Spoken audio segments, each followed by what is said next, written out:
দেখুন তো এটা কি, এটা দিয়ে কি করা হয়। তাহলে অনেকে এটা আমরা যারা যারা রান্না বান্না করেন তারা এটাকে পাতিল বলে থাকেন। তো এই পাতিলটা আসলে যদি আমি দোতলা থেকে ফেলে দিই এবং নিচে একজন দাঁড়িয়ে থাকে ক্যাচ ধরার জন্য, এরকম যদি ক্যাচ ধরে, তাহলে কি পাতিলের মধ্যে কোনো পরিবর্তন হবে? কোনো পরিবর্তন আছে? দেখুন তো, কোনো পরিবর্তন নাই। তাহলে এই যে পাতিলটা, এর মধ্যে কিন্তু কিছু নেই। তো এটা যদি সিঁড়ি দিয়ে ফেলে দিই 2 তলা 3 তলা 5 তলা থেকে, তাহলে সেটি কি হবে?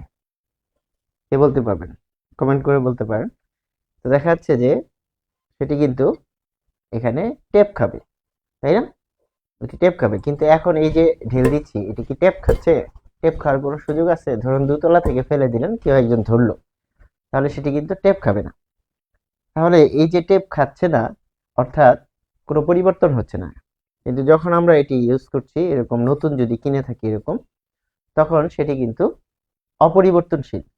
তাহলে শব্দেরও কিন্তু এরকম পরিবর্তন ঘটে থাকে, এবং পরিবর্তন ঘটে থাকে সেটি সময়ের পরিক্রমায় নতুন একটা রূপ লাভ করে। তো এই যে শব্দের পরিবর্তন, তাহলে এই যে শব্দ গঠন, এই সম্পর্কিত আলোচনায় কিন্তু আমরা যাব শব্দের শ্রেণীবিভাগ অধ্যায়ে। এবারে দেখুন যে এটা কি। এটা হচ্ছে কলমদানি। দেখুন এখানে কি রয়েছে, যে এখানে এই যে সবুজ রয়েছে কলম, লাল রয়েছে, তারপর এই যে এরকম কলম রয়েছে, এখানে রয়েছে, তো এরকম রয়েছে। তো এই যে বিভিন্ন রকম কলম রয়েছে, তো আমরা এটিকে বলছি যে কলমদানি, তাই তো? তো এখানে কিন্তু কলমগুলো রয়েছে, তার মানে কি বহুমাত্রিক। দেখুন অনেকগুলো কলম রয়েছে, অনেকগুলো কলম। তাহলে এই যে এখানে দেখলে বোঝা যাবে যে এখানে অনেক রকম কলম রয়েছে। তাহলে শব্দও কিন্তু এরকম। ধরুন একটি ভাষা, যে কোনো ভাষা, বাংলা এবং ইংরেজি, সেই ভাষার ক্ষেত্রে প্রচুর শব্দ রয়েছে এবং শব্দগুলো বহুমাত্রিক রয়েছে। তো এই যে শব্দগুলো, এটিকে কিভাবে আপনি শ্রেণীকরণ করবেন সেই সম্পর্কিত আলোচনা শব্দ শ্রেণী বিভাগে আলোচিত হয়। এবং প্রথমে আমরা যদি বলি যে এই শব্দ, এই যে কলমটি রয়েছে, এটি কোথা থেকে আনা হয়েছে, তাহলে এটির উৎস কোথায়? আবার যদি বলি এটির উৎস কোথায়, ধরা যাক এটি চীন থেকে আনা হয়েছে, এটি জাপান থেকে আনা হয়েছে, এটি আমেরিকা থেকে আনা হয়েছে, মেড ইন আমেরিকা। তারপর এটি যদি বলেন মেড ইন জাপান, তারপর ধরুন যে এটি মেড ইন বাংলাদেশ, তারপর মেড ইন ইন্দোনেশিয়া, এরকম অনেক কিছু বলা হচ্ছে। তো এই যে একটা কলমদানির মধ্যে অনেক রকমের কলম, সেই কলমগুলোকে আমরা বিভিন্নভাবে শ্রেণীকরণ করতে পারি। তো বাংলা ভাষার যে শব্দ ভান্ডার রয়েছে, সেক্ষেত্রে প্রথমে রয়েছে উৎসগত শ্রেণী বিভাগ। তাহলে উৎসগত শ্রেণী বিভাগ, উৎস অর্থ কি? উৎসগত শ্রেণী বিভাগ অর্থাৎ কোথা থেকে এসেছে। এই যে আমরা বলছি যে দুটি বিষয়, এটা হচ্ছে কোথা থেকে, আর এই যে পাতিলটির কথা বলছি, এটি আমাদের লাগবে, প্রথমেই লাগবে যে তৎসম শব্দের ক্ষেত্রে যে বয়ান, সেটি বোঝানোর ক্ষেত্রে এটি লাগবে। আর এই যে কলমগুলো, সেটির উৎস অর্থাৎ কোথা থেকে এসেছে, চীন, জাপান, আমেরিকা, তারপর হচ্ছে এরকম যে বলছি আমরা, সেক্ষেত্রে আমরা এটির ব্যাখ্যাটা এখন দিব। আপনারা খেয়াল করুন যে উৎস বিবেচনায় বাংলা ভাষার শব্দ ভান্ডারকে কি করা হয়, যে কখনো 4 ভাগে, কখনো 5 ভাগে দেখানো হতে পারে। প্রথমত হচ্ছে তৎসম শব্দ। তৎসম শব্দ, তাহলে তৎসম শব্দে যাওয়ার আগে আমরা দেখি যে বাংলা ভাষার যে শব্দগত শ্রেণী বিভাগ রয়েছে, সেই শ্রেণী বিভাগের মধ্যে 3টা ক্যাটাগরি রয়েছে। একটা হচ্ছে উৎসগত, আর দ্বিতীয়টি হচ্ছে গঠন বিবেচনায়,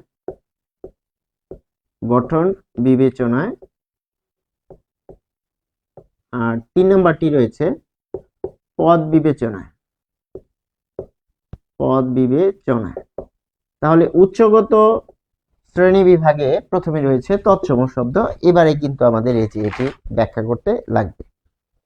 তো উৎসগত শ্রেণী বিভাগটা কি, যে একটা শব্দ কোথা থেকে এসেছে, যদি সরাসরি আসে তৎসম শব্দ থেকে, যেমন প্রাচীন ভারতীয় আর্য ভাষা থেকে বিবর্তিত যেসব শব্দ সংস্কৃত ভাষার শব্দের অনুরূপ, সেগুলোকে তৎসম বলে। তৎসম হচ্ছে তৎ অর্থ হচ্ছে তাহার, তাহার, এই সম হচ্ছে সমান। তাহলে প্রশ্ন জাগছে যে তাহার মানে কাহার, এটা হচ্ছে সংস্কৃতের সমান, সংস্কৃতের সংস্কৃতের সমান। বাংলা ভাষার উৎপত্তি দেখলে প্রাচীন ভারতীয় আর্য ভাষার পরে ধাপে ধাপে কিন্তু বাংলা ভাষা এসেছে। তাহলে সংস্কৃতের সমান, এটিকে বোঝানোর জন্য আমরা বলছি যে একটা শব্দ সরাসরি যদি চলে আসে, সেটি ধরা যাক এই যে এরকম বললাম, এটি সংস্কৃত থেকে নিয়ে আসছি, তাহলে সেটি তৎসম শব্দ। কিন্তু এটিকে যদি আপনি সিঁড়ি দিয়ে ফেলে দেন, তখন কিছুটা টেপ খাবে, তার মানে কিছুটা পরিবর্তন হলো। এরপর আরো যদি ধরেন 10 তলা থেকে সিঁড়ি দিয়ে গড়িয়ে গড়িয়ে গড়িয়ে গড়িয়ে যদি এটি নিচতলায় নামান, তখন সে কিন্তু টেপ টুপকে একেবারে অন্য রূপে, এটার যে শেপ সেরকম থাকবেই না। ফলে সেটিকে আমরা বলবো যে তৎসম থেকে তদ্ভব পরিবর্তন। তাহলে তৎসম শব্দ হচ্ছে যেসব শব্দ সংস্কৃত থেকে সরাসরি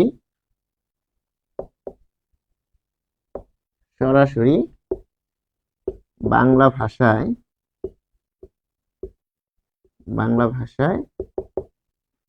এসেছে, সেগুলো তৎসম শব্দ। তার মানে উৎস, এই যে দেখুন, ধরা যাক এটা হচ্ছে শব্দ, এটি শব্দ, তাহলে এই শব্দটা কোথা থেকে, এটা যদি বলি তৎসম থেকে, হুবহু সেরকম আসছে, তাহলে তৎসম শব্দ। এবারে আসবো যে অর্ধ তৎসম শব্দ। অর্ধ তৎসম কোনগুলো, ধরা যাক অর্ধ তৎসম, কিছুটা সংস্কৃত থেকে কিছুটা পরিবর্তন, সংস্কৃত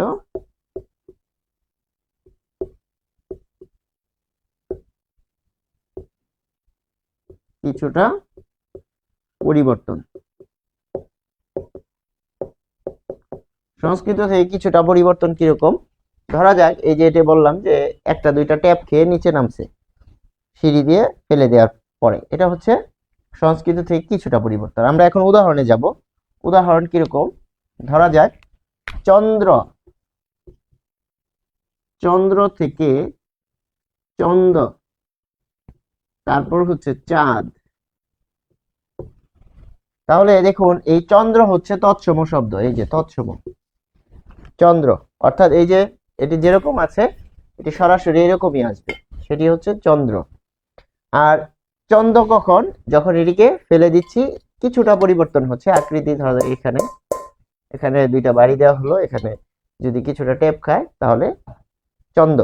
আর যদি 10 তলা থেকে ফেলে দিই, সেটি পড়তে পড়তে পড়তে পড়তে গিয়ে দেখা যাচ্ছে অনেক রকম পরিবর্তন হয়ে যাবে, সেটি হচ্ছে চাঁদ। ফলে আমরা উৎসগত যে শ্রেণী বিভাগ পাচ্ছি, উৎস অর্থাৎ কোথা থেকে এসেছে, যেমন চায়না, জাপান, তারপরে দেখা যাচ্ছে আমেরিকা। ধরা যাক এই কলমগুলো, এই কলমগুলোর উৎস কোথা থেকে, দেখুন উৎস আর গঠনের মধ্যে কিন্তু পার্থক্য আছে, অর্থাৎ কোথা থেকে এসেছে। যেমন ব্রহ্মপুত্র নদী কিন্তু বাংলাদেশের মধ্যে দিয়ে প্রবাহিত হয়েছে, তাহলে এটির উৎস কোথায়? তো আমরা যখন নদ নদীর ইতিহাস পড়ি তখন বলি না হিমালয়ের কৈলাস শৃঙ্গের মানস সরোবর হ্রদ থেকে এই নদের উৎপত্তি হয়েছে। তার মানে কি, উৎস হচ্ছে কিন্তু হিমালয়ের কৈলাস শৃঙ্গের মানস সরোবর হ্রদ থেকে। তো নদ নদী এরকম ভাবে চলে আসে, তাই না, এরকম ভাবে এরকম এঁকে বেঁকে চলে আসে। কিন্তু এই যে সোর্স, উৎস, তাহলে এই যে কলমটা দিয়ে আপনি লিখছেন সেই কলমটার উৎস কোথায়, অর্থাৎ কোথা থেকে আপনি এনেছেন, ইম্পোর্ট করে এনেছেন, অর্থাৎ আমদানি করে এনেছেন, তাহলে সেটি হচ্ছে উৎস। এবার আসুন কলমটির গঠন কিরকম, গঠন অর্থাৎ এটার কি কি দিয়ে গঠিত হয়েছে। দেখুন এর মধ্যে কার্বন রয়েছে, তাই না, এর মধ্যে কি কার্বন রয়েছে না, এই যে কালি, কার্বন রয়েছে, তারপরে এখানে ফাইবার রয়েছে, তারপর দেখা যাচ্ছে যে এখানে প্লাস্টিক রয়েছে। এগুলো হচ্ছে গঠন আর উৎস আলাদা।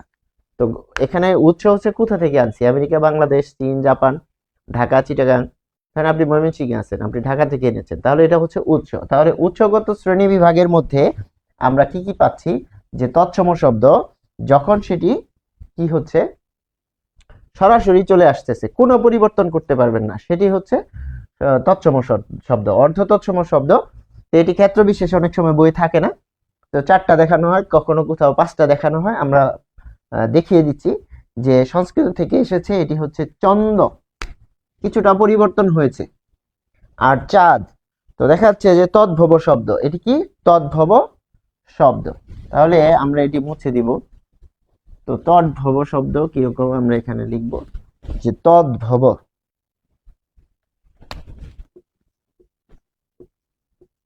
তদ্ভব শব্দ। তদ্ভব শব্দ কোনটা বলতেছে, যে প্রাচীন ভারতীয় আর্য ভাষা থেকে বিবর্তিত, বিবর্তিত মানে হচ্ছে পরিবর্তনশীল। দেখুন বিবর্তিত, বিবর্তিত মানে কি পরিবর্তনশীল, পরিবর্তিত, পরিবর্তিত। তাহলে পরিবর্তিত যেসব শব্দ বাংলা ভাষার একেবারে স্বতন্ত্র, সেগুলোকে তদ্ভব বলা হয়। যেমন হাত, পা, নাক, কান, জিভ, দাঁত। দেখো যেমন দন্ত থেকে দাঁত, হাতি, ঘোড়া, সাপ, পাখি, কুমির। তো এই যে থার্ড স্টেজটা পরিবর্তনের, এটা হচ্ছে তদ্ভব শব্দ। তাহলে তদ্ভব শব্দটা আসলে কি সংস্কৃত থেকে সরাসরি যদি আসে তাহলে তৎসম, সংস্কৃত থেকে যদি কিছুটা পরিবর্তন হয় সেটি হচ্ছে অর্ধ তৎসম, আর যদি একেবারেই পরিবর্তিত হয়, বিবর্তিত পরিবর্তিত হয়ে নতুন রূপ লাভ করে, নতুন চেহারা, নতুন চেহারা লাভ করে, লাভ করে, তাকে তদ্ভব শব্দ বলে, তদ্ভব শব্দ বলে। খেয়াল করুন। তাহলে এখন আমরা উদাহরণে যাব যে তৎসম শব্দের উদাহরণ কোনগুলো, যে তৎসম শব্দের উদাহরণ,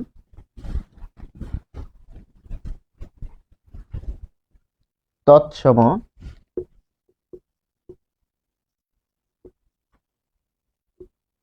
তৎসম শব্দ হচ্ছে, তো দেখা যাচ্ছে যে পৃথিবী,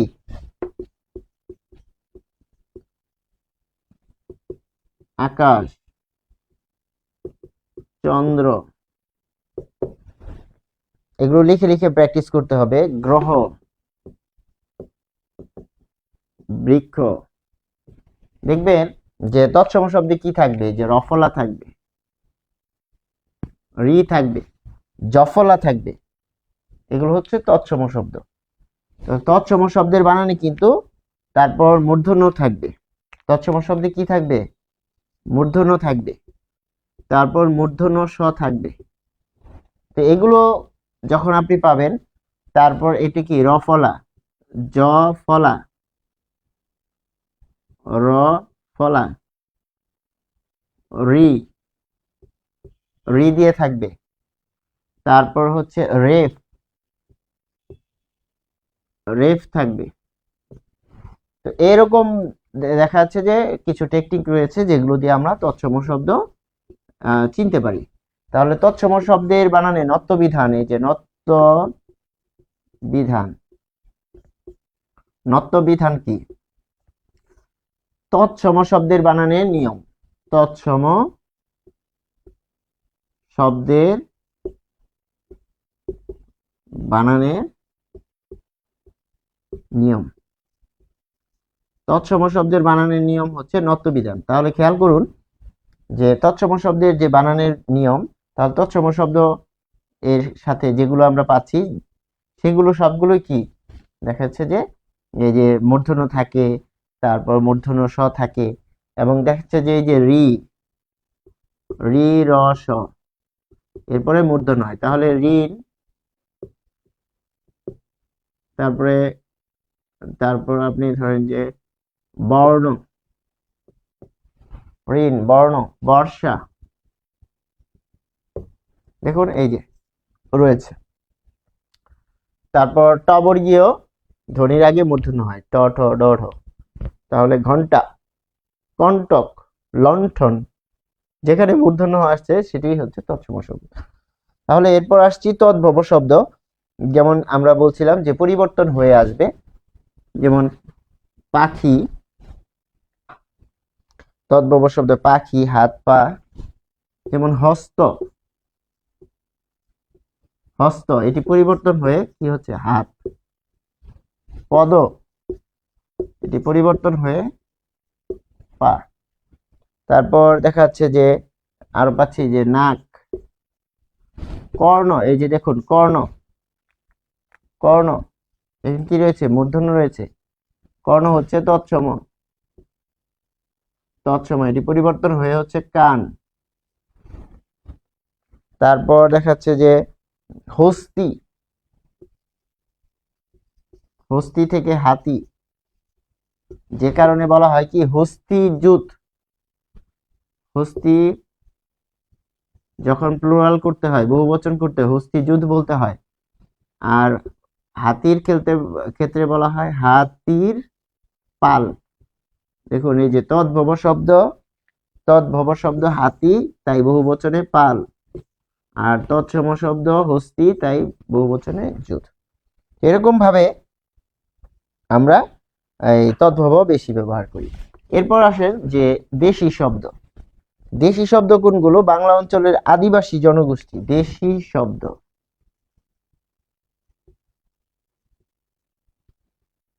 তো বাংলা অঞ্চলের আদিবাসী জনগোষ্ঠী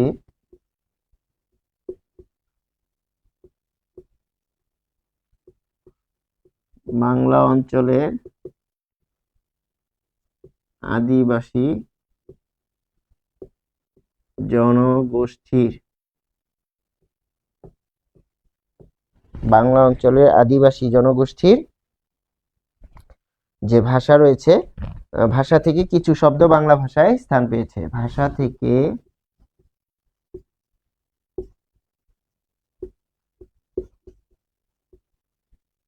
কিছু শব্দ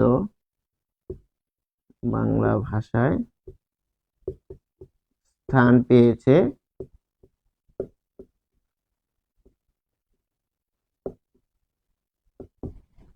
এগুলোকে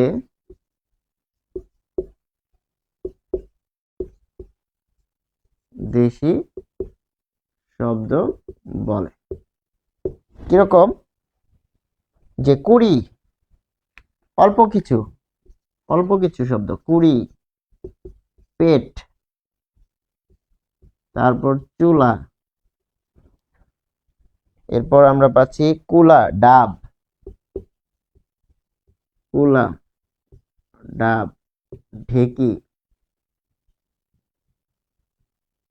ঢেকি, তারপর আমরা পাচ্ছি টোপর। এই কয়টা হচ্ছে দেশি শব্দ। তাহলে আমরা কি কি পেলাম? তৎসম, তদ্ভব, তৎসম, অর্ধতৎসম, তদ্ভব, দেশি, আরেকটা আছে কি বিদেশি শব্দ। তো বিদেশি শব্দটা ক্ষেত্রে কোনগুলো আছে সেগুলো আমরা দেখবো। যে বিদেশি শব্দ, এখানে যদি বলি বিদেশি, এটা দিলেই হয়ে যাচ্ছে যে বিদেশি শব্দ। তাহলে বিদেশি শব্দ কোনগুলো? ধরা যাক বাংলা ভাষার যে ব্যবহৃত শব্দগুলো আছে সেগুলোর দিকে যদি আমরা তাকাই, তাহলে এখানে আমরা বিভিন্ন রকম শব্দ পাবো। যেমন চীনা ভাষার শব্দ, চীনা ভাষার শব্দ পাবো। এখানে একটা আমরা বৃত্ত আঁকলাম বিরাট বড় করে। দেখা যাচ্ছে যে বাংলা ভাষা কিন্তু অনেক সমৃদ্ধ একটা ভাষা। সমৃদ্ধ ভাষা এই কারণে, এবং বাংলা ভাষা হচ্ছে খুবই সচল একটি ভাষা, এবং এই সচল ভাষা গ্রহণ এবং বর্জনের মধ্য দিয়ে কিন্তু সে নদীর মতো এগিয়ে চলেছে। তাহলে এই যে যুগের সাথে, সময়ের সাথে সাথে সে বিভিন্ন রকম পরিস্থিতির মধ্যে দিয়ে গিয়েছে। যেমন ধরুন যে 1204 সালে ইখতিয়ারউদ্দিন মোহাম্মদ বিন বখতিয়ার খলজি কি যে এইদিকে শাসন ব্যবস্থার মধ্যে যে মুসলিম শাসনের সূত্রপাত করেন ভারতীয় উপমহাদেশে। তো সেখান থেকে 1757 পর্যন্ত কত বছর? প্রায় দেখা যাচ্ছে যে দীর্ঘ সময়। তাহলে 1200 যে 550 বছরের মতো যে সময়, সেখানে কি হয়েছে? আরবি, ফার্সি এগুলোর প্রচলন ছিল। মুঘলরা, সেনরা শাসন করেছে। তারপর দেখা যাচ্ছে যে বিভিন্ন রাজনৈতিক, অর্থনৈতিক, সামাজিক পরিস্থিতির মধ্য দিয়ে সময়ের বিবর্তন ঘটেছে। ফলে ভাষা, ওই সময় সাহিত্য চিন্তা করলে দেখা যাচ্ছে যে বিভিন্ন রকম গ্রন্থ অনুদিত হয়েছে। ফলে আরবি, ফার্সি, তাই না? আরবি, ফার্সি কিন্তু গৃহীত হয়েছে। তো আরবি যদি আমরা এরকম চিন্তা করি যে আরবি, আরবি, তারপর হচ্ছে ফার্সি, আরবি ফার্সি, তারপর ফরাসি, তারপর ধরুন হিন্দি, তুর্কি, জাপানি,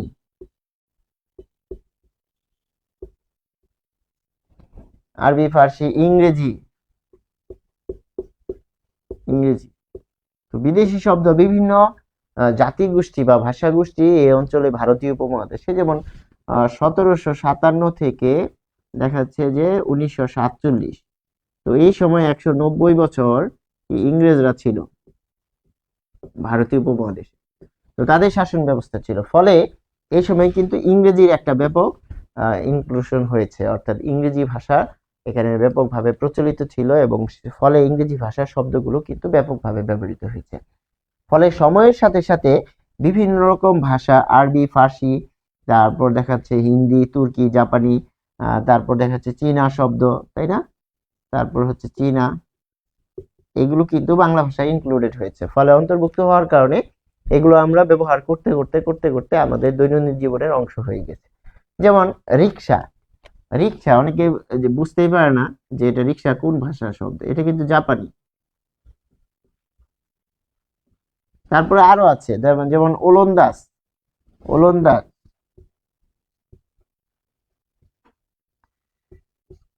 ওলন্দাজ কাদের বলা হয়? ডাচ। তারপরে হচ্ছে যারা নেদারল্যান্ডের অধিবাসী, তাই তো। তো দেখা যাচ্ছে যে এই সময়ে ভারতীয় উপমহাদেশের ইতিহাসটা দেখলে দেখা যাচ্ছে যে এই সময়ের লোকজন, ইউরোপিয়ানরা কিন্তু এই সময় বেশি এখানে সক্রিয় ছিল, ফলে তাদের ভাষার বিভিন্ন শব্দ কিন্তু এখানে চলে এসেছে। যেমন চা, চিনি, এটি কিন্তু বিদেশি শব্দ, বাংলা ভাষার শব্দ না। এরকম অনেক কিছু কিন্তু এসেছে। যেমন পানি, তো পানি এটি হিন্দি শব্দ, পানি, কিন্তু পানি কিন্তু আমরা প্রচুর ব্যবহার করি। তারপর আমরা এখানে পাচ্ছি তুর্কি শব্দ, তুর্কি শব্দ হচ্ছে দারোগা, বহুল প্রচলিত শব্দ, দারোগা বলে না, দারোগা সাহেব এসেছেন। তারপর দেখাচ্ছে যে পর্তুগিজ, এটি অনেক ইম্পর্টেন্ট, পর্তুগিজ। তো আরবি এখানে পর্তুগিজ দিয়ে দিই, পর্তুগিজ। তো এখানে যদি আরবি লিখি, তো দেখা যাচ্ছে পর্তুগিজ ভাষার শব্দ কি কি আছে, যে আনারস। দেখুন যে দৈনন্দিন জীবনে আমরা কোন কোন ভাষাগুলো, শব্দগুলো ব্যবহার করি, অনেক শব্দই বিদেশি, আমরা জানি না। যেমন আনারস, জ্বর আসলে বলে আনারস নিয়ে এসো। তারপর আলমারি, যে আমি একটি আলমারি বানাতে দিয়েছি। তারপর গির্জা, তিনি গির্জায় গিয়েছেন প্রার্থনা করতে। তারপর গুদাম, চাবি, পাউরুটি, দৈনন্দিন জীবনের অংশ, চাবি, পাউরুটি। চাবি ছাড়া তো মানুষের দৈনন্দিন জীবনই অচল। ড্রয়ারে চাবি, তালা চাবি, বাইকে চাবি, গাড়িতে চাবি, ঘরের চাবি, মানে চাবি। তাহলে দেখুন চাবি কোন ভাষার শব্দ? পর্তুগিজ। পাউরুটি, তারপর বালতি, বালতি, এগুলো কি পর্তুগিজ শব্দ। তাহলে দেখুন পর্তুগিজ, তো পর্তুগালের যে অধিবাসী সেটা হচ্ছে পর্তুগিজ, তারা কিন্তু এই ইউরোপিয়ানরা এই সময়ের কাছাকাছি সময় কিন্তু এই অঞ্চলে সক্রিয় ছিল, ফলে তাদের ভাষা এখানে ইনক্লুডেড হয়েছে। তারপর ইংরেজি শব্দ যদি বলি, ইংরেজি শব্দ তো প্রচুর ব্যবহার করছে মানুষ, তো পারলে ইংরেজি বলতে পারলে মনে করে সে একটু আলাদা ক্লাসে চলে গিয়েছে। তো চেয়ার, টেবিল, ইংরেজি শব্দ, স্কুল, কলেজ, ইউনিভার্সিটি, সবকিছু দেখা যাচ্ছে যে আমাদের দৈনন্দিন জীবনের সাথে মিশে গেছে, ফলে বাংলা ভাষা অনেক সমৃদ্ধ হয়েছে। এবং বিদেশি বললে আমরা বুঝতে পারবো যে এই ধরনের যত শব্দ রয়েছে, তো দেখা যাচ্ছে রিক্সা, হারিকিরি, রিক্সা, তারপরে হারিকিরি, হারিকিরি, এগুলো কিন্তু জাপানি শব্দ। রিক্সা, হারিকিরি, জাপানি শব্দ। এবারে দেখুন যে ফরাসি আছে। তারপরে ফরাসি কিরকম?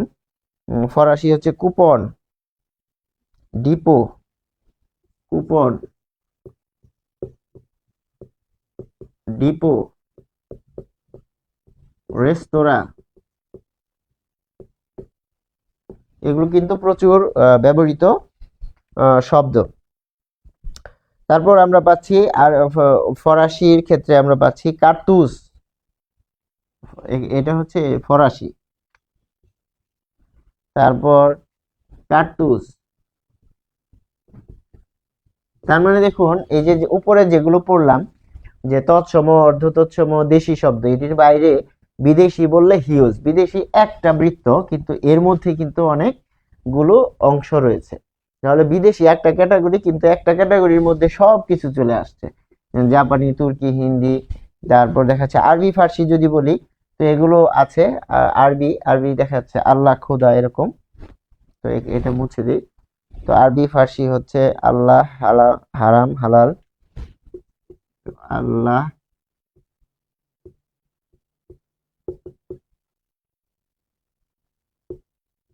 হারাম, হালাল। তারপর হচ্ছে ঈদ, হজ, জাকাত, হজ, জাকাত, ঈদ, এরকম অনেক ভাষার শব্দ আছে। আদালত, কলম, এটি খুব ইম্পর্টেন্ট।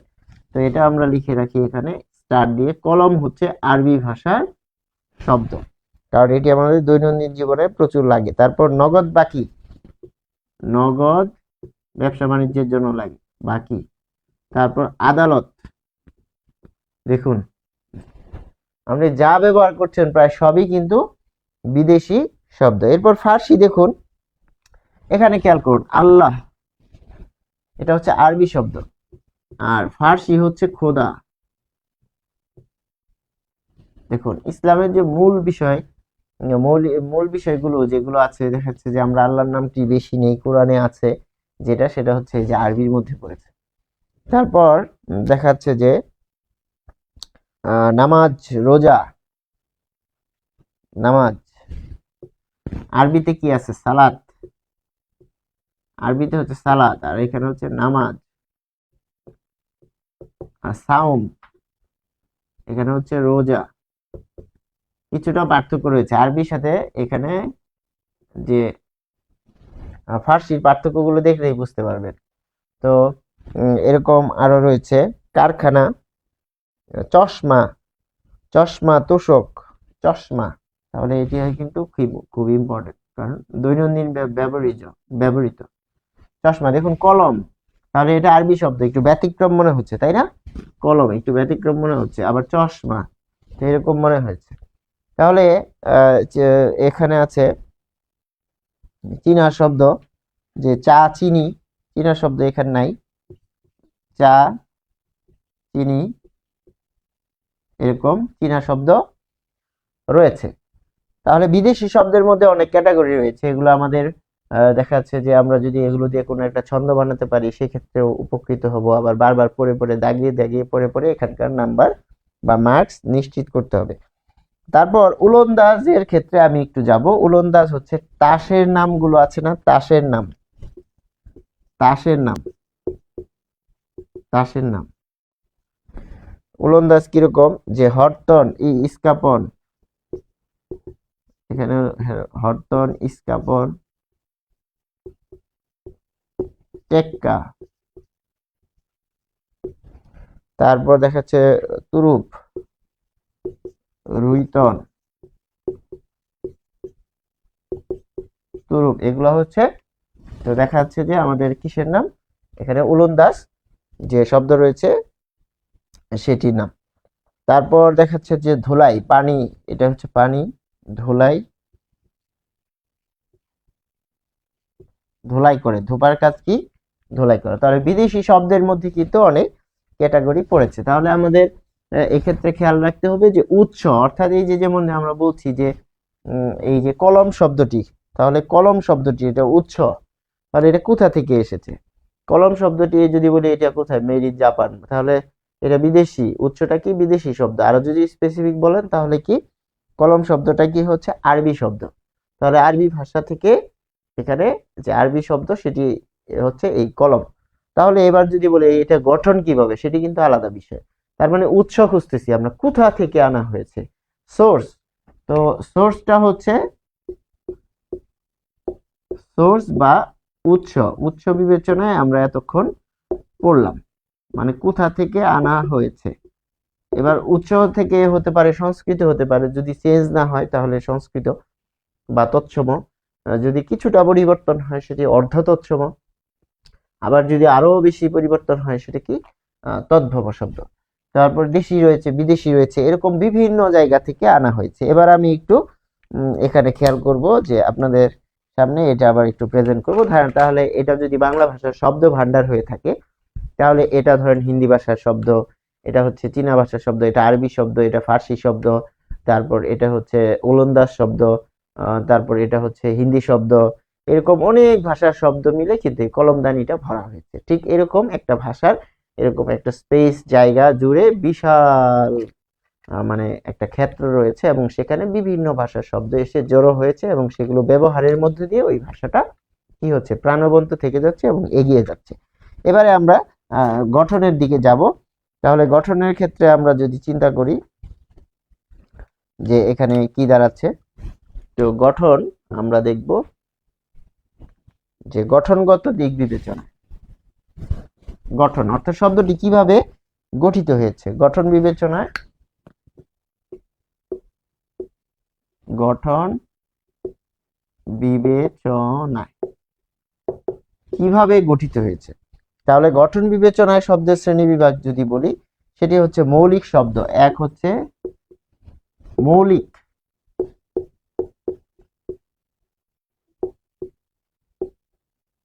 শব্দ, দুই হচ্ছে সাধিত সাধিত শব্দ। এটিকে আমরা যৌগিক বলি না, কিন্তু আপনি যৌগিক দিয়ে মনে রাখতে পারেন, যৌগিক শব্দটার সাথে আমরা বেশি পরিচিত।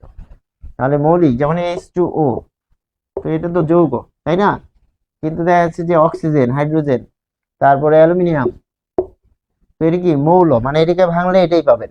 কিন্তু যৌগিক মানে এটাকে ভাঙলে একের অধিক দুইটা বিষয় পাবেন, একটা বিষয়কে কখনোই পাবেন না, দুই বা তার অধিক বিষয় পাবেন। তাহলে সাধিত শব্দ মানে যে শব্দ সাধিত হয়েছে। সাধিত শব্দ হচ্ছে কোনো না কোনো ভাবে, কোনো না কোনো ভাবে গঠিত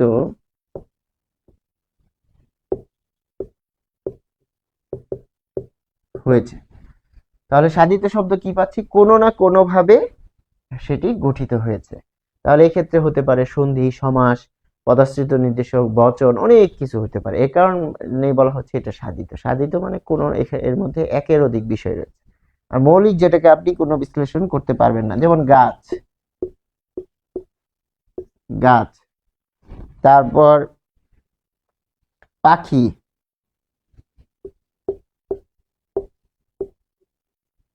তারপর হচ্ছে ফুল, হাত, গোলাপ, গোলাপ, নাক, আরো আছে লাল, তিন।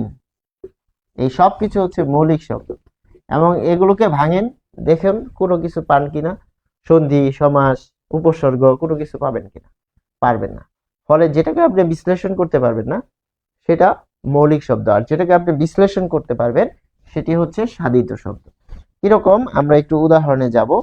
তো সাধিত শব্দের ক্ষেত্রে যেসব শব্দকে বিশ্লেষণ করলে এক বা একাধিক অর্থ পূর্ণ বিষয় থাকে সেটা হচ্ছে সাধিত শব্দ। যেমন পরিচালক, পরিচালক, এটাকে ভাঙলে হবে পরি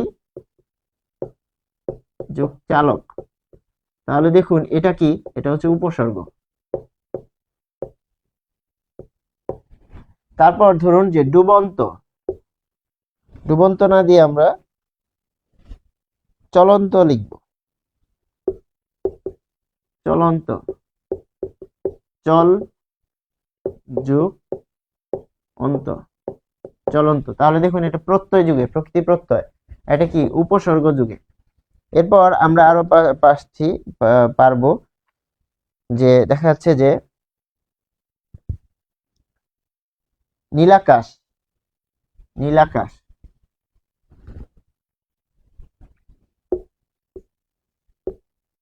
নীলাকাশ, এটাকে ভাঙলে হবে নীল যোগ আকাশ। তাহলে নীল যুগ আকাশ, এখানে যদি বলি এখানে কি রয়েছে, এখানে আকার রয়েছে। তাহলে এই ল কে ভাঙলে হবে ল হসন্ত যোগ স্বরে অ, আর এটা আকাশ শব্দে শুরু হয়েছে আ দিয়ে। ফলে এই যে আপনি আকাশ পাচ্ছেন, তাহলে স্বরে অ আর স্বরে আ মিলে কি হচ্ছে? স্বরে আ হচ্ছে। স্বরে আ কার সাথে বসবে? যে প্রথম শব্দ আছে তার সাথে বসবে। প্রথম শব্দের যে শেষ ধ্বনি এর সাথে আকার হিসেবে বসবে, সেটি হচ্ছে নীলাকাশ। তাহলে দেখা যাচ্ছে এটি সন্ধি যুগে।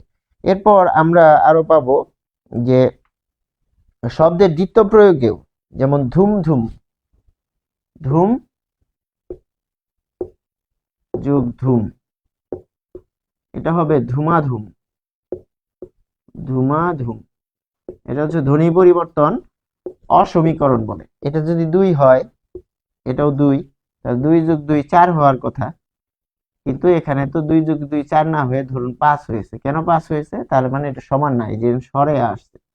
কখনো কখনো দুইটা একই ধরনের শব্দ ব্যবহার করলে সেখানে আরেকটা স্বরধ্বনির আগমন ঘটে। তো দেখা যাচ্ছে স্বরে আগমন ঘটে, এখানে বলছে ধুমাধুম, গপাগপ, গপ গপ, গপ গপ, গপাগপ। দেখুন, গপ গপ, গপাগপ। তাহলে এই যে এখানে পরিবর্তন, সেটি কি? শব্দদ্বিত্বর মাধ্যমে, শব্দদ্বিত্বর মাধ্যমে। তাহলে সাধিত শব্দ বিভিন্নভাবে গঠিত হতে পারে, সন্ধি যুগে হতে পারে, সমাস যুগে হতে পারে, পদাশ্রিত নির্দেশক হতে পারে, এরকম বাক্য সংকোচন দিয়ে হতে পারে। অনেকভাবে যত রকমের শব্দ আপনি ব্যবহার করেন, প্রায় সবগুলো শব্দই হচ্ছে সাধিত শব্দ। সমাস যুগে হতে পারে, সিংহ চিহ্নিত আসন, সিংহাসন, সিংহ চিহ্নিত আসন।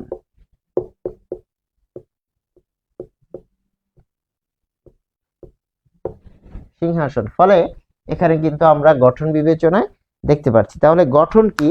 যে ধরুন এই যে কলমটা, এটা কিভাবে গঠিত হয়েছে?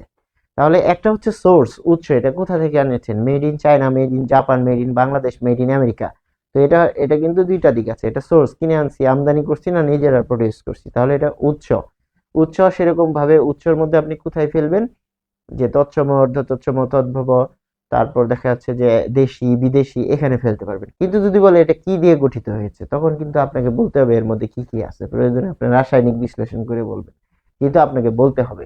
তাহলে এই যে বলতে হবে কিভাবে গঠিত হয়েছে, সেটি কিন্তু যে এই যে সাধিত শব্দ সেটির মধ্যে এসে পড়েছে।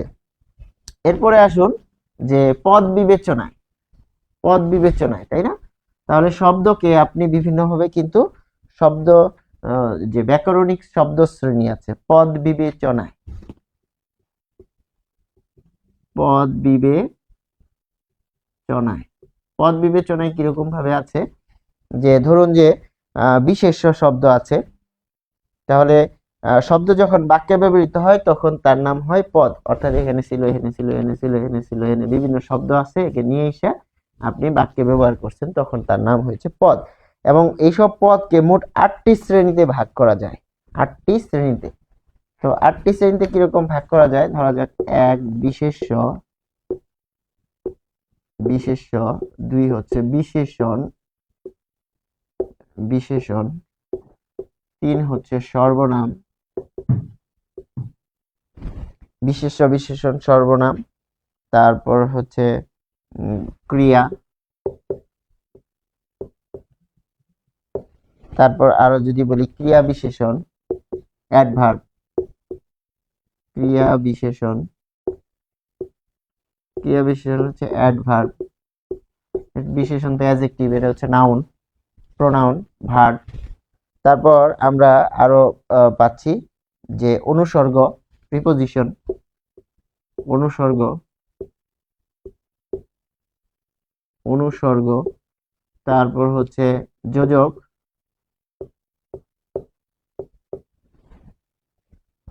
তারপর আবেগ, 8 হচ্ছে আবেগ। তাহলে এবারে আপনি খেয়াল করুন যে এখানে আমরা যদি এর উদাহরণ দেই, যে আমি একটি লাল ফুল তুলেছি। যখন বলা হয় লাল থেকে নীল ভালো, তো লাল থেকে, লাল থেকে নীল ভালো। তাহলে যখন আপনি তুলনা করছেন তো দেখা যাচ্ছে লাল থেকে নীল ভালো, তাহলে এখানে লাল হচ্ছে বিশেষ্য।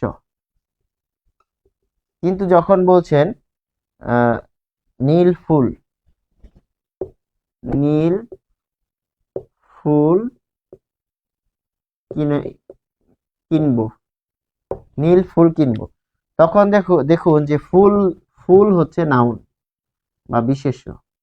পৃথিবীর সব ফুল যদি এই বৃত্তটা হয়, যখনই আপনি বলবেন নীল ফুল, তখন কিন্তু এখান থেকে এই যে অংশটা আলাদা হয়ে যাবে, নীল অংশটা আলাদা হয়ে যাবে। এই যে ফুলের বৃত্ত যদি এটা হয়, তাহলে ফুলের মধ্যে লাল, নীল, হলুদ, সবুজ, সাদা, কালো সব আছে। এখান থেকে আপনি নীলটা আলাদা করে ফেললেন, তাহলে এটা হচ্ছে নীল ফুল। তখন কি এটা বিশেষণ। তার মানে কি, একটা পদ বাক্যে ব্যবহার হলে কোথায় বসতেছে, কিভাবে ফাংশন করতেছে, সেই ফাংশন করার উপরে নির্ভর করে সেই পদের নাম কিন্তু পরিবর্তন হতে পারে। যখন আপনি একে আলাদা করছেন, শুধু আলাদা পরিচয় দিচ্ছেন, তখন সে নাউন হতে পারে, অ্যাডজেক্টিভ হতে পারে। কিন্তু যখন বাক্যে বসাবেন তখন কিন্তু তার নাম আলাদা হতে পারে। যেমন ধরুন যে ওয়াটার, তাই না, ওয়াটার তো জল, পানি। কিন্তু যখন বলছেন I water in the plants, I water in the plants, তখন কিছু ওয়াটার হচ্ছে ভার্ব। তাহলে দেখুন ওয়াটার জল, এখানে হলো নাউন আলাদা আছে, এর বাড়িতে আছে, কিন্তু বাড়ি থেকে এনে ক্লাসরুমে যখন বসাই দিচ্ছেন তখন সে কিন্তু স্টুডেন্ট হয়ে যাচ্ছে, তাই না, ফাংশন আলাদা করতেছে। তো এই যে পার্থক্যটা, সেটি কিন্তু আমাদের খেয়াল রাখতে হবে। যেমন আমি এখানে কিছু উদাহরণ দেওয়ার চেষ্টা করব, তারপর আরেকটু বইয়েরটা বলে নেই। আমি একটি লাল ফুল তুলেছি, তাহলে আমি একটি লাল ফুল তুলেছি, তখন লাল বিশেষণ পদ। তাহলে আমি একটি লাল ফুল তুলেছি,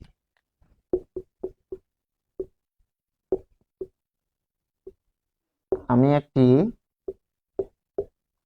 লাল ফুল তুলেছি। এই যে যখন বলছেন লাল ফুল তুলেছি, তখন এই যে ফুলকে আপনি এই যেভাবে লাল, এটা যদি লাল, ওইটা নীল, তাহলে এটা লাল। এই বৃত্তটা হচ্ছে ফুল, ফুল পুরো বৃত্তটা হচ্ছে ফুল, পৃথিবীর সব ফুল। তো ফুল থেকে যখন আপনি লাল ফুল আলাদা করে ফেলছেন, তখন দেখুন এই ফুল নাউনকে এই অংশটা লাল শব্দটা বিশেষায়িত করে দেয়, ফলে এটি হচ্ছে অ্যাডজেক্টিভ বা বিশেষণ। তার মানে লাল থাকলেই, শব্দ থাকার কারণে সে যে বিশেষ হবে তা না, সে বাক্যে কি ফাংশন করছে এর উপর নির্ভর করে তার পদ পরিবর্তন হতে পারে। এখন আমরা একটা উদাহরণ দিব, যেটা বইয়ে নাই, আমরা চেষ্টা করবো এগুলো চিনিয়ে দেওয়ার। ধরুন যে আমি একটা ছোটখাটো যে অনুচ্ছেদ লিখলাম, অনুচ্ছেদটা কি, এই যে সজল ও লতা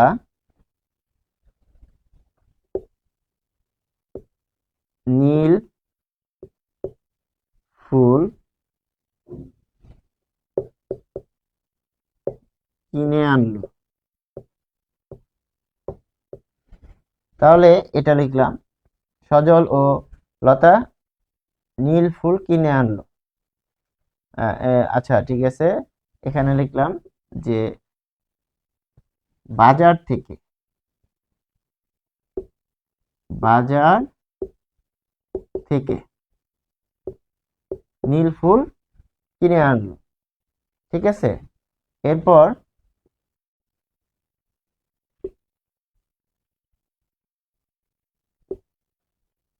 বাড়ি এসে তারা, বাড়ি এসে তারা বলল, কি বলল, বাহ কি চমৎকার লাগছে। আচ্ছা ধরুন এটা একটা ছোটখাটো,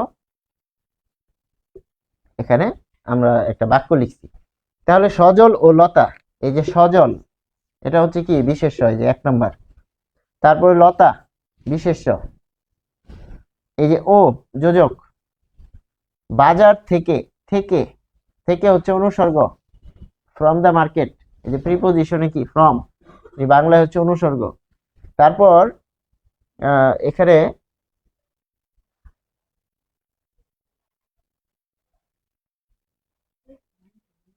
এখানে বলছে যে বাড়ি এসে তারা বলল, তাহলে ক্রিয়া, বাহ, তা এই যে আবেগ, কি চমৎকার লাগছে। তারপর বলল চলো দ্রুত সাজাই, চলো দ্রুত বাগান করি। তাহলে এটি যদি বলি, তাহলে কিভাবে বাগান করি, কি উপায় বাগান করি? দ্রুত। ঠিক আছে, ক্রিয়াকে যদি হাউ, তারপরে হোয়ার আর হোয়েন দ্বারা প্রশ্ন করি, কখন, কোথায়, কিভাবে, তখন এই যে আপনি কিন্তু ক্রিয়া বিশেষণ পাবেন। বা আরো বলতে পারি যে রকেট দ্রুত চলে। তাহলে কি রকেট কিভাবে চলে? এই যে দ্রুত, কিভাবে উত্তর পাচ্ছেন? তাহলে এটি হচ্ছে অ্যাডভার্ব। অ্যাডভার্বের বাংলা হচ্ছে ক্রিয়া বিশেষণ। ফলে একটা অনুচ্ছেদকে বা পরিচ্ছেদকে, একটা রচনাকে আপনি ধরেন এইভাবে ভাগ করে নিলেন, 8টা কলাম করলেন। একটাতে লিখলেন বিশেষ্য, একটা হচ্ছে বিশেষ্য, একটা বিশেষণ, সর্বনাম, তারপরে হচ্ছে আবেগ, যোজক, এরকম ভাগ করলেন। তো এর মধ্যে আপনি একটা করে শব্দ সাজাইলেন। তো এইভাবে সাজাইলে আপনি পাবেন। তাহলে পদ বিবেচনায় কয় রকমের?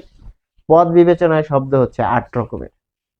গঠন বিবেচনায় 2 রকমের, একটা হচ্ছে মৌলিক, যাকে আপনি কোনোভাবে বিশ্লেষণ করতে পারবেন না, আর সাধিত মানে সন্ধি, সমাস, উপসর্গ, পদাশ্রিত নির্দেশক, বাক্য সংকোচন, যতভাবে আপনি একটা শব্দকে বিশ্লেষণ করতে পারবেন সবকিছুই হচ্ছে সাধিত শব্দ। মোট কথা যা কিছু আমরা ব্যবহার করি সবই, প্রায় সবই সাধিত শব্দ। আরেকটা হচ্ছে যে সোর্স বা উৎসগতভাবে, অর্থাৎ কোন দেশ থেকে আসছে। একটা জায়গায় 50 জন লোক থাকলে 50 জনের বাড়ি 50 জায়গায় থাকে, 50 জনের বাড়ি 50 জায়গায় থাকে, 50 জনের ঠিকানা 50 রকমের। তাহলে এই যে 50 জনের ঠিকানা যদি 50 রকমের হয়ে থাকে, তাহলে কে কোথা থেকে এসেছে? যেমন একটা ক্লাসে, বিশ্ববিদ্যালয়ের একটা ক্লাসে 50 জন 60 জন স্টুডেন্ট থাকলে দেখা গেছে প্রায় 40-45টা ডিস্ট্রিক্টের স্টুডেন্ট সেখানে থাকে। এই যে তাদের এখানে উপস্থিতি, এক একজন এক এক জায়গা থেকে এসেছে, সেটি হচ্ছে সোর্স বা উৎস। শব্দের ক্ষেত্রেও এই বিষয়টা থাকে। তো আশা করি আমরা বুঝতে পেরেছি, এবং এর মধ্য দিয়ে কিন্তু আমরা শব্দের শ্রেণী বিভাগ বিষয়টা আশা করি আমরা বুঝতে পেরেছি। তো এগুলো আমাদের পরীক্ষার জন্য খুবই ইম্পর্টেন্ট। বিশেষ করে এখানে উদাহরণগুলো আমাদেরকে বারবার পড়তে হবে, পড়ে পড়ে পড়ে পড়ে আমাদেরকে দক্ষতা বা ওই যে কনফিডেন্সের জায়গাটা তৈরি করতে হবে। তো এর মধ্যে দিয়ে আমাদের আজকের ক্লাস শেষ হচ্ছে। সবাইকে ধন্যবাদ। আসসালামু আলাইকুম।